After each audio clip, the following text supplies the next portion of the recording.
Hello, sisters, and hello, listeners. Welcome back to another week, another episode of the Dare to Try podcast. How are you guys doing? So good. Phenomenal. Phenomenal.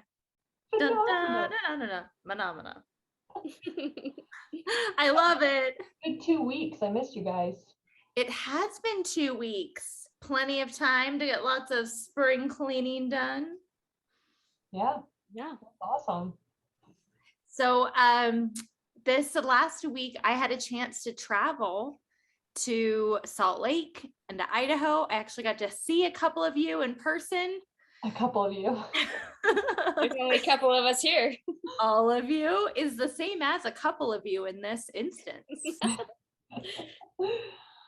So nice to be able to see some family, and it always adds perspective and, a chaotic time in life when you can spend quality time with those you love. So I encourage everyone to do that. Make sure that you find time with your loved ones. Absolutely. I agree with that. It was good to see you, and it was fun, and my kids loved you, and yeah, it was really good. And I'm glad we had 2 weeks to spring clean because I think I needed it. Yeah, I was a little intimidated by my bathroom. I have pictures. I have not posted them yet. They're a bit embarrassing. Before and after. I was going to do that too. Well, talk about spring cleaning. Annika, you had 2 weeks to get going. So as a reminder, I'll throw it out to the team, to our listeners, to the tribe. Do you spring clean? This week, we dare you to spring clean your life. Start with the physical, then move on to the digital and emotional clutter. Before I throw it back out to you, Annika, do you feel lighter today? Do you feel more agile or more free after doing your cleaning? I wouldn't say more agile because I feel like agile is like flexible, but What, you're not more flexible after cleaning? But I feel more calm because dirtiness and clutter brings more anxiety because it's more things to distract me and to think about, because our brain is always processing, and even if we're not aware, we're still aware that there's dust and clutter and gunk all around. And so I feel just more calm and happier, and yes, lighter for sure. I love that. And so what did you clean? Yeah, so if you guys listened to the last episode, I gave a secret that I'm a very clean, organized person, but my purse is not. And so that was the first thing I did. I was so excited. I spent the Sunday after we recorded the podcast, I actually brought out all my purses, which I don't have that many. I think I have 4. I have like a work bag and then like 3 different purses, one in which I forgot about, and I dumped it all out. And it was like a Mary Poppins bag. Like, I was so surprised how much fit in there because the pile was huge. And I was sorting and I was getting rid of stuff, and there was like gross gum, like when you leave gum in your purse and it like comes out of the wrapper and there's like little pieces of gum everywhere. So cleaned it all out. And how many chapsticks? How many lip glosses? Oh yes, 4 or 5 chapsticks, like 10 pens, lots of business cards in different places, spare change, some cough drops, band-aids. So I just dispersed them evenly between the purses, because then I don't have to switch, well, I'm going to use this purse today, so I'm going to get this chapstick. So I just put a chapstick in each purse so it's always ready, a pen in each purse so it's always ready. So the only thing that I need to switch, if I switch, which is not often, is my wallet and my notebook, and maybe my phone, but I have that with me all the time. So yeah, so it was really good, and it actually took me like an hour and a half just to do my purse because there was just so much junk and I was really thinking through each thing. So I could have completed the challenge with that because I was so stoked about it, and my bags were lighter and I felt really good about it. But I did it a lot, actually. I dusted baseboards and picture frames, because how often do we do that? I mean, I do it every Tuesday. I don't know about you. Like the top of picture frames, like you don't think to do that because you often don't see them. But I was like dusting all of it, and the top of our DVD player, and like our speakers were getting dusty. I did the bathroom and the kitchen. What was also helpful was that we're running Dan's health coaching business out of our home, and we wanted to make sure it was also ready for clients. So this dare was perfect. It came at the exact right time because I deep cleaned the kitchen and the bathroom, and it felt so good. And I actually wanted to hang out in the house versus wanting to leave the house because it was gross and I didn't want to deal with it.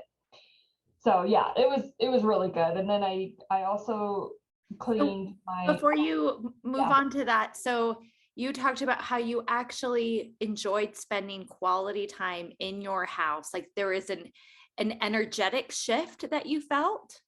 Yeah, absolutely. It's especially vacuuming and cleaning, like even things that you don't see, like behind the toilet, like on the ground, like way back there. That's Oh really no, hard. we don't go behind there. We don't go behind the toilet. Right. And especially when you have a little boy who uses the potty, like things get all over the place. And so like it would probably be scary to have like a black light in my bathroom when you have a 4-year-old. It's probably just pee splattered everywhere. But I cleaned everything. I cleaned the walls, I cleaned the door, the light switches, the handles. So like deep cleaned everything. And it felt so good. And I wasn't worried about clients going to the bathroom. I love that. And so do you feel like you've also cleaned yourself, emotionally, spiritually? Was there any new like practices? Were there any relationships that you had to get rid of? Was there any additional spring cleaning that you were able to do on top of the physical? Obviously, it helps the energetic. Yeah, and there were other things I did too. Like I cleaned my desk at work and reorganized, and that just alone, when you clean physically, that helps emotionally. Like I said, you feel lighter, and I think you're more present because you're not so distracted and being pulled away, whether you're aware of it or not. But yes, I did notice that I was having more negative thoughts than I wanted. And so I was thinking about this. I didn't have any relationships that I needed to spring clean. I didn't need to cut anybody out at this time. I think I've pretty narrowed it down already, but I wanted to deep clean my thoughts. And I was thinking when I'm in a lot of stress, I tend to blame the people closest to me, which is my husband, because I see him every day. So like everything's his fault. And every husband or significant other would say this, like everything's my fault. I remember dad saying everything's my fault. And it's not true. But for some reason, it's just this thing that we do. And so I wanted to shift my perception, and I wanted to paint a better picture of my husband, because sometimes I think I might complain a little bit to other people and not wanting to paint him in a negative light, because he's a really good person and he's working really hard and he's fulfilling his mission. And so I had to come up with a game plan, because my go-to nature is just to blame and complain. So I instead came up with 2 questions that I ask myself every day. And it's, what are 3 things that Dan does to make you smile? And so when I start going into that blame and complain stage, then I'll start thinking, okay, what are the things that make me smile? And they can be the same thing every day or something different every day, but I'm going to list them off, and I'm going to do it also preemptively too. So to prevent blaming and complaining, I'm going to start my day. What are 3 things that make me smile about Dan? And then the second question is, how do I want to show up today in work and in marriage? Because when blaming and complaining, you're not taking ownership. So for one, I'm putting him in a poor light.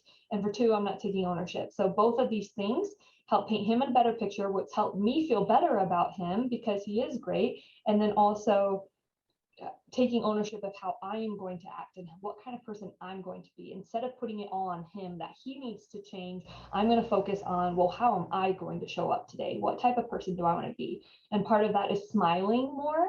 If you watch Lewis Howes in his podcast, he's always smiling and it's so infectious. And I want people to see me as a smiley, positive person, which I feel like they used to, and I want to bring that back in. And so, yeah, I did. I cleaned up my thoughts, and I have a game plan now moving forward. And it also was helping me to figure out, and I have so much, I could talk the whole time, but I don't want to do that to you guys. But the other thing was cutting out distractions, because I was being distracted with so many things that were pulling me away from my personal mission in life. And I'm still fine tuning what my personal mission is, but every time I was distracted with a TikTok or a show or an article or a text message conversation that wasn't serving me, I would ask, does this go into my mission? Does this play a part in what I'm supposed to be doing here? If not, then it's wasting my time, and I stopped doing it. So it's been a really good week. Oh my gosh, we can stop the podcast right here. Mic drop. Annika Wilder killed it. Wow. So much meat and potatoes in that. I am so impressed with how you took this dare as not just a challenge, but an opportunity to create the change that you want to see in your life in every aspect. And now you have a more intentional practice and a more purposeful presence. I'm just so impressed with you, Annika, and I should have let you go first. I should have gone first. Isn't that how it goes every single week? She always brings the meat and potatoes. Just side salad. No, but I do take these challenges seriously, and it really does get me thinking. And I'm at the point in my life where I don't want to just binge watch movies and TV shows anymore. I'm not interested in doing that anymore. I'm becoming obsessed with self-improvement, and I want to be the best at something. Like, I want to feel good and accomplish things and serve people. So this was really good for me to help narrow down what it is that I'm doing and what I need to cut out and clean up. So I'm really grateful for that. So we can't have a dare where we're binge watching TV shows? I hope Sounds not. like we need it. She's not watching enough TV. I mean, unless it's like a docu-series or something. That's 5 hours long. Yeah, like I would binge watch Joe Dispenza series. Like, if you guys haven't seen that, that's a good one. Sometimes we need a little downtime, and it's nice to get your shows and movies. But I think you're absolutely right, is where are you spending your time? How are you creating your life? And not only that, but what are you downloading? You know, it's fun to binge watch The Bachelor or The Bachelorette. That is fun. But what does that add to your life? And what are you gaining that you can then give to other people besides a bunch of gossip? Yeah, exactly. It's not fulfilling me. It doesn't add to my mission. Like watching, because I used to watch Bachelor. I've watched it for the last 3 or 4 years, and it was fun and it helped me to zone out, but it added nothing to my life. Like, Dan doesn't like to talk about it or watch it. I don't let my kids watch it. I don't know very many people who do. So it's not like I was talking about it within my circles or anything. It was not helping me fulfill my purpose. I'm not going into media or production or reality TV. So, and I'm not going to go on those shows. So it literally added nothing to my life. Well, it sounds like you've added a lot to your life this week by taking a few things away. So great job. Oh, I like that. It added to my life by taking things away. That's true. Less is more. Yeah. What about you guys? Yeah, Johanna, a side salad. You want to put a little ranch dressing on it? I'm thinking a little balsamic. Balsamic? Okay. No.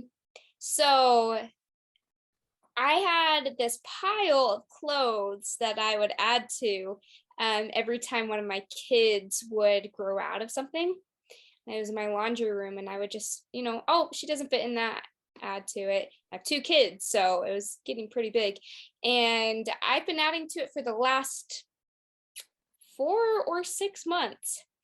And I was like, oh, I need to put that in their bins and save it for the next kid if we have more kids. And I just kept on procrastinating it, and I just wasn't motivated to deal with it. And so this challenge came up, And I was like, oh, I should tackle that. And I got really excited. And so I started going through and organizing it and putting it away in the bins, then realizing that it's been enough time that the clothes that fit my oldest daughter, Olive, now my second daughter, Holland, fits in it. I was like, I don't have to put these away. I could just hang these up and put them in the drawers and stuff. And it was just a fun treat. But that area is now clean. And it's funny, I was thinking about this, what a difference it made. I believe it was both of you that talked about this to me, that when you dwell on something, your body and your mind doesn't know the difference between doing it and not doing it, but you're just as exhausted. And so every single day I would walk by this pile and I'm like, oh, I need to get to it. And I would think about it. And I was just so exhausted from all the things I needed to do and not accomplishing anything. So of course, not feeling good on top of that. And then by accomplishing this one task, I got this energy to start cleaning up around my house. And I didn't even tell Caden about it, my husband, and he started cleaning around the house too. And so it was contagious, and he just started cleaning and doing things. And I'm like, ooh, I love this. Energy. Yeah. He picked up on that vibe.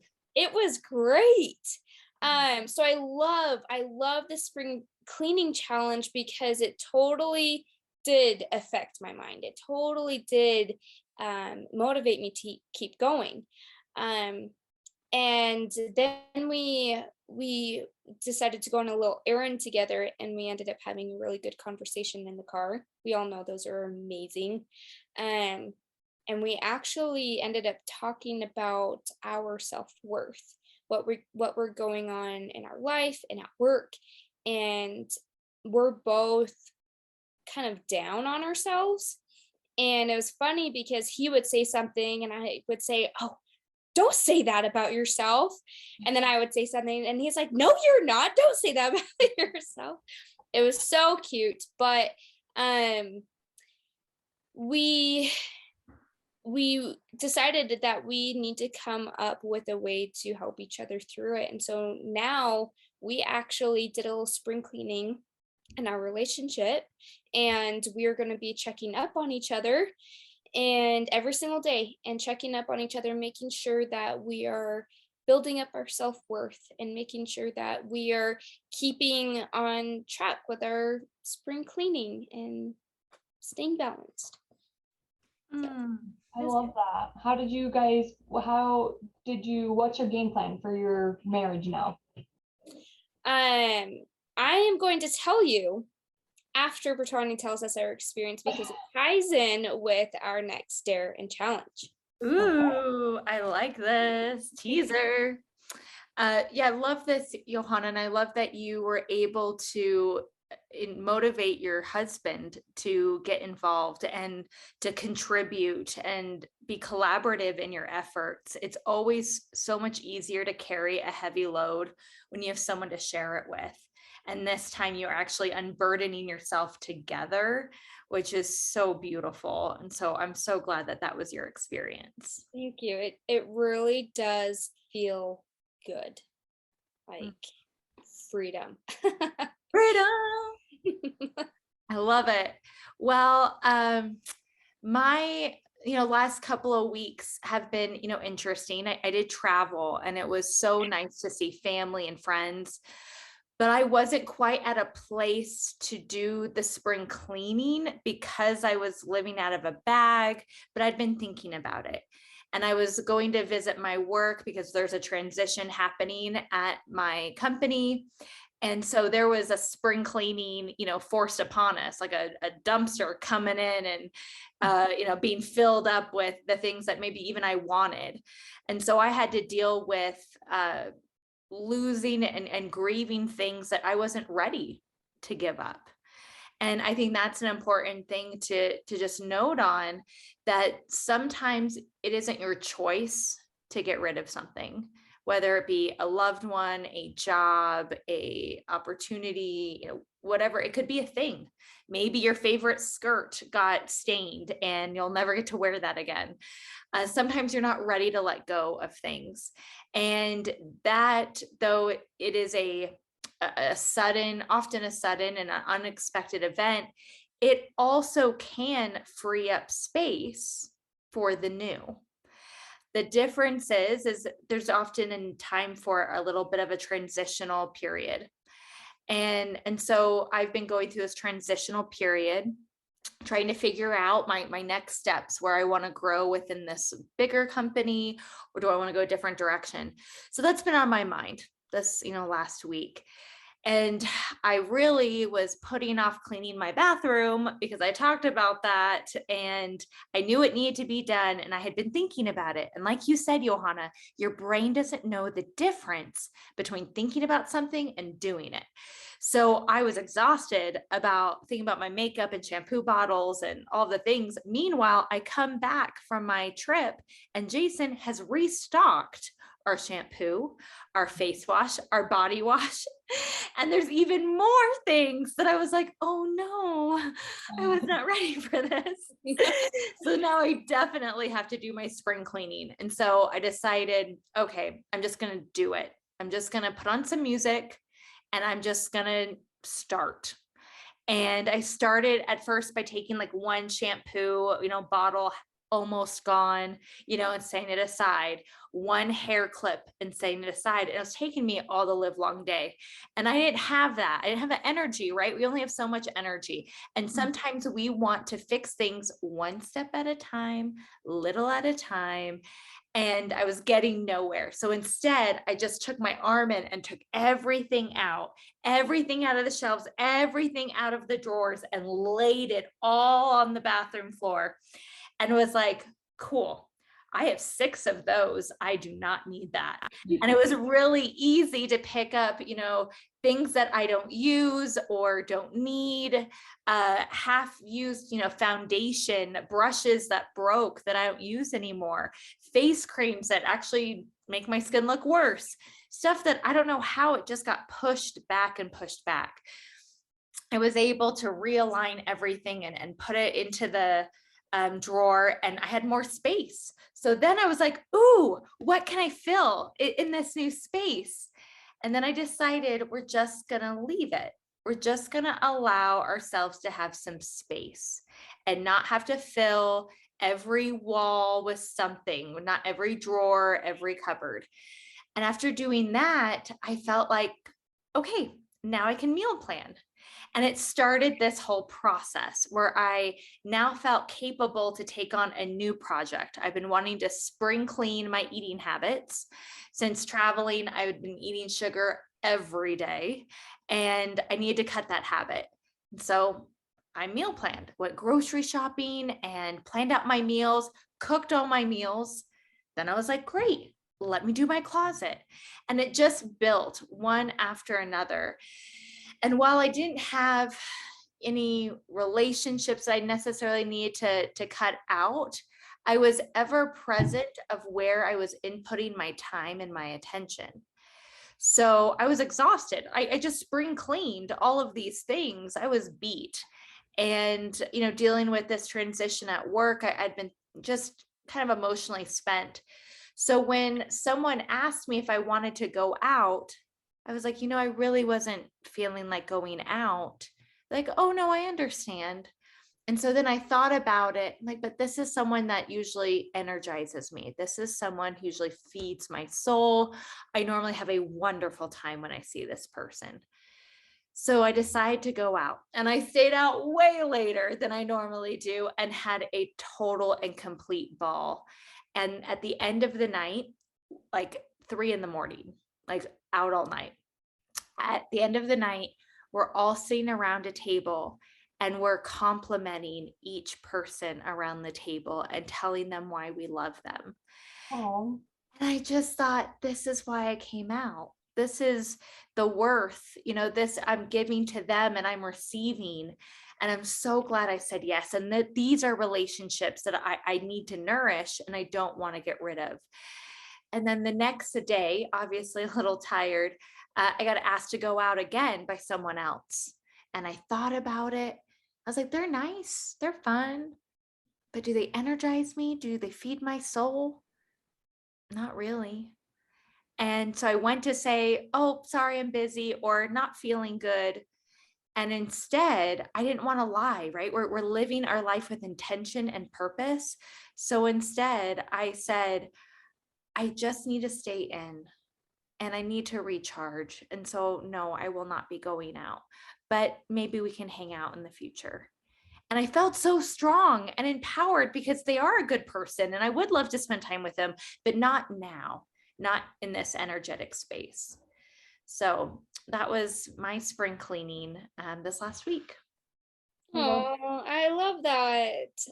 Do you feel like saying those things, like, do you feel relieved? Do you feel like what feel, what made you feel like you weren't being honest before? I used to be a people pleaser and I never want to hurt anyone's feelings. And because I'm a strategic thinker, often I go, well, what will get my point across, but also be best for the other person? So what won't hurt them? Always try to consider other people's feelings and emotions. But often when we do that, when we respond in a way that anticipates what we perceive their response to be, we not only rob ourselves, but we rob them of an opportunity to speak their truth and to hold their space. So I've been working on that instead of, oh, I'll make it easy on them and tell them I'm sick and they'll go, oh, feel better. Why would I rob myself of that opportunity and rob them of that opportunity of actually deepening our relationship by being authentically real and honest? I love that. It reminds me of a time that we were carpooling with this girl. We got stuck in Boise. We were living in Salt Lake and the plane couldn't land and we got stuck in Boise and we didn't want to wait for a plane. So we rented a car and we wanted to see if anybody else wanted to drive down with us and split the cost. And there was this girl there, typical Portland girl, cute short bangs and like high knee socks. And she was super cool. And luckily she had driven for Uber. So she said, I'll drive the whole way. And it's like 5 hours or something. It's a long drive. And as she was talking, she had talked about the same thing. She said, yeah, I'm just at the point in my life where I've cut out people because they weren't helping me get to the place that I want to be. They weren't energizing me. They weren't fulfilling me anymore. And there was nothing wrong with them. They were beautiful people, but I had to tell them like, sorry, I can't spend time with you right now because I am headed in this direction and I need to be around people that will boost me up and help me get to that direction. And she said a lot of the people that she had talked to, their feelings were hurt because they were basically told that they weren't the ones helping her to get where she wants to be. But hopefully, and I didn't hear what happened because I never saw this girl again, but hopefully what happened was those people who felt butthurt in that moment would then start thinking, well, why aren't I doing that for that person? Why aren't I that person for her? And so hopefully that was a pivotal moment for them. And so you saying, I can't hang out with you right now, maybe that will help them to be introspective too and change their course for the better. Mm-hmm. Thank you. Yeah, I love that. And I think that's really important. Often we speak of the fear of missing out, FOMO. But when I think of the fear of missing out, I think of future Britannia and the future that I could be missing out on, not what people are doing every Saturday night. Yeah. I love that. It's so true because I was actually having a similar conversation on my way home today with one of my lacrosse players, and she was saying that she needs to cut someone out of her life just because the relationship isn't serving her anymore. She said that she does that a lot. She's like, God, I'm not having fun anymore, or they're just not interesting to me anymore. And she's like, I feel bad. And I was thinking kind of on a defensive perspective, because my best friend was very persistent in our relationship in high school. And I tried cutting her out several times. And she's like, no, I want to hang out with you and you will hang out with me. And in that case, it was actually good for me because I just wanted to sit home and watch movies. And she's like, no, we're going to go out and do stuff. And I really appreciated it. And so in some cases it's the opposite and it's good for you, but it's good to recognize when you need a break. It's good to recognize, are you progressing? Are you improving here? And if not, then it's time to change. Well said. I love that. Thanks for that challenge, Johanna. That was a good one. I thought it would mostly just be about cleaning physically, but it ended up being like a good emotional experience. So that was really good. Yeah, I'll take the credit for that. Oh, Britannia, sorry. What am I, chopped liver? Sorry, Johanna's got the next. You bring the meat and potatoes, Johanna's a side salad, and I'm chopped liver. Yep. I was thinking because Johanna's got the next dare. Britannia, you know I love you. That was But speaking of Britannia, I do want to point out the fact that you quoted me quoting you. Yes, Johanna, good point. That dwelling on things does exhaust you. Good, that's a good quote. Yeah, whoever said that it is that you spend the same amount of energy thinking about something as you do doing it. I mean, brilliant. I mean, just a brilliant mind. Oh goodness. We didn't even come up with that anyway. Like Britannia heard that somewhere, right? Like, Yeah, I didn't invent it. But in my head, it came from you guys. I invented it. I created that thought. It's trademarked. the great philosophers of this time. Exactly. It's in my book called Meat and Potatoes. Yeah. No, you're chopped liver. Oh, well, it's in Annika's book. She stole it. So yeah, this was a good challenge, and thank you for doing it. Like every week, it's been so exciting to watch us grow and progress. So with that, Johanna, I believe you're up. Indeed. So Annika asked me earlier what Kaden and I ended up doing to help us each day, and we actually came up with a motto and a mantra to help us. And every single morning we talk to ourselves in the mirror to help us to remind ourselves what our self-worth is. And so Annika, I actually heard that you like to be naked. Is what helps? How does that help you have your self-worth?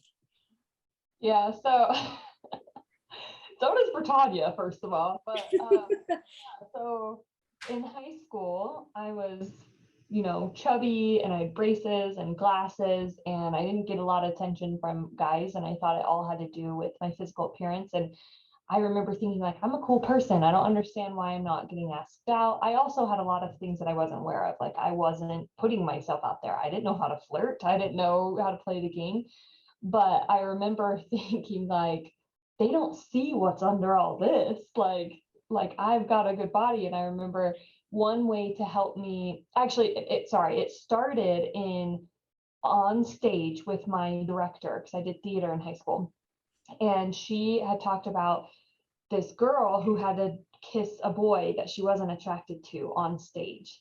And she was like, the teacher was Miss McGuire, and she said, Miss McGuire, I don't know how I'm supposed to kiss this boy. Like, he is not my type. Like, I don't even know if I can act attracted to him. And she said, well, find something that you're attracted to. Like, maybe it's his hands, or maybe he smells good, or maybe he has good hair. Find something and fall in love with that thing. And that's what you will be talking to on stage as his wife, or whatever it was. And I wasn't even part of that scene. I played like a Nazi that was on stage for 5 minutes. Like, I had nothing, right. I had nothing to do with that scene. But I took that, for some reason, I'll always remember that, and I applied it to myself, where I would look in the mirror, and instead of looking at myself and saying, well, I'm not attracted to myself, I'm not beautiful, I'm not this, I'm not that, I found one thing that I liked, and I looked at myself butt naked, and I would stand in the mirror and I would say, I like the freckles on my shoulder, and I like the color of my blue eyes, and I actually like that I have very like milky pale skin. I think it's really pretty. I don't have a lot of blemishes, which I really like.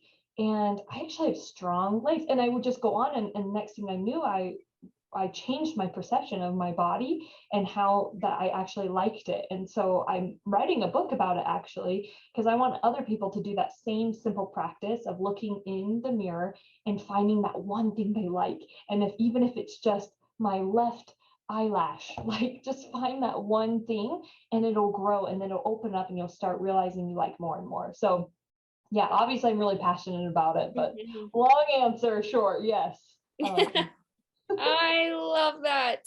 And I'm so glad that you started with something small, because sometimes saying like, oh, I love everything about me, that's really hard to do. So starting with that one thing is super cool. Yeah, Britannia, we all know that you like being naked, but so I'm actually going to ask you about you being a yoga instructor. You do mantras, you say things, like how does that help you and the people that you do yoga with? How does that help you feel balanced? Oh, I am such an advocate of self-talk. Like Annika, I write about it, I talk about it all the time because I too have been on a journey. And I used to have such a negative self-talk. So one of the reasons why I was drawn to being a yoga teacher is it holds space to help people heal themselves. Yoga is a modality that heals yourself. And while I can adjust you and let you know if you can do different modifications, really you're doing the yoga. And yoga is a lifestyle. It's a way of being, and it's a way of understanding that life is a practice. And so that's one of the things that I say is just, this is your yoga practice, and life is practice, and it's not perfect, and it's not supposed to be. And the same body that comes to the mat today is not the same body that comes to the mat tomorrow and the next day. And you need to give yourself grace. So in this moment, let's take a moment to give ourselves some love and some grace. And so I give them that space to focus in and create an intention. And sometimes I offer up an intention for them. Like if we're doing a lot of heart openers, I talk about I am enough. I am worthy. I am beautiful, and I am capable, and I am exactly who I'm supposed to be. So that's just another example of one of the things that we'll do in my yoga class. I absolutely love that. And we need to say that. It's interesting because a lot of the time we might feel like, what if I don't believe it? What if I don't feel like I'm good enough? Why would I say that in the mirror if I don't believe it? What do you guys have to say about that? It's you have to fake it till you make it. Well, and I have mixed feelings about that phrase, fake it till you make it, because you're not faking it if you're learning. The first time you bake a cake, is it perfect? No, you confuse teaspoons and tablespoons. You end up putting way too much salt in it. It's not perfect, but it's still a cake. And so you still baked, kind of. It can't be a salt cake. It could be a salt cake. So I think there's this this idea that you have to be an expert to do something. But in fact, until you start doing something, you'll never become an expert. So the way I define myself as a writer is not because I have a ton of books published, but I write almost every day. I'm a writer. I love that. I love that you said that. You're not an expert from the beginning, but you have to start somewhere. I absolutely love that. Yeah, people get in their own way because they think that, like, I can't be X because I haven't done X, or I don't have these credentials. And something that dawned on me, I think it was last year, that every life coach has a life coach. Every therapist has a therapist, goes to therapy. Doctors go see other doctors. You can't perform surgery on yourself. And so you have to remember that you don't have to be perfect to be what you want to be a writer, to be a coach, to be a doctor, whatever it is. Like, we're all learning. I had a session with Sabrina recently, who's a life coach, and I asked her, I said, do you see a life coach? She goes, oh yeah, several. And she's helping me, and she doesn't have it all together, and that's okay. We don't have to. It's just easier to get help from other people, because like when we have our hand right in front of us is what she told me, because I said, I'm helping people with their stuff, but for some reason I can't help myself with certain situations. She goes, yeah, because you're like this, and you need another person that has an outside view to help. And she was just really good about it. So, but yeah, we don't have to be at a certain level. You don't have to be a professional. You don't have to get paid for what you're doing to call yourself what you want to be. Yeah, that's great. I Yeah. love that, because like we're in this life to help each other out, right? And as a lacrosse coach, I know I am not the best coach out there. I'm not even the best player out there. And a lot of the girls that I've coached are hands down better players than I ever will be. But, I can coach them. I can see a different perspective, and I can see what they need to work on. So though I can't shoot like another person can shoot on goal, I know what they can work on, because I can see what they're doing. They can't see what they're doing. So I love that perspective. Thank you. Yeah, exactly. So I was thinking about how, mantras and mottos and how they help us, and I found that listening to mantras actually regulates blood pressure, the heart rate, and brain waves, and the adrenaline level. I thought that was really interesting, that by saying these things and making these sounds to balance us, it does more than give us confidence, but it takes away that anxiety and makes us healthier. But just like medicine, you need to be taking that or doing that every single day. So the dare, our challenge, is to come up with a life motto after doing the spring cleaning, after creating that space for ourselves. It's time to have something that helps us stay on track. And so come up with a motto or two or three. Maybe you need one for every area of your life. But talk to yourself in the morning, in the mirror, every single day, and tell yourself that you're doing a good job. And maybe come up with the phrase that you need to come back to when you're kind of feeling down on yourself. So will you guys come up with a motto and repeat it at least every single day? Yeah, absolutely.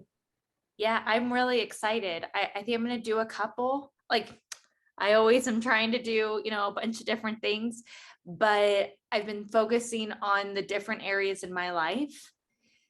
And I think maybe I'll have an overarching one, but also I contribute a lot of my worth to my productivity. And so I'll have a mantra that's like, oh, I am accomplishing enough. And while that is good, I think it's also important to have, I am enough. So I might do a couple to help fill the gap in my life and to fulfill my needs. So I'm excited to look in the mirror and create more of my life. Yay. That makes me happy. I'm excited. I'm excited to hear what we come up with and how our week goes and how it's going to shift us just in 1 week. I know. Yeah, this is so good. Thank you so much, Hannah. This has been another wonderful episode with the Dare to Try podcast, where we continue to challenge ourselves and you to grow, to learn, and to create your reality. Thanks for listening. Bye. Bye.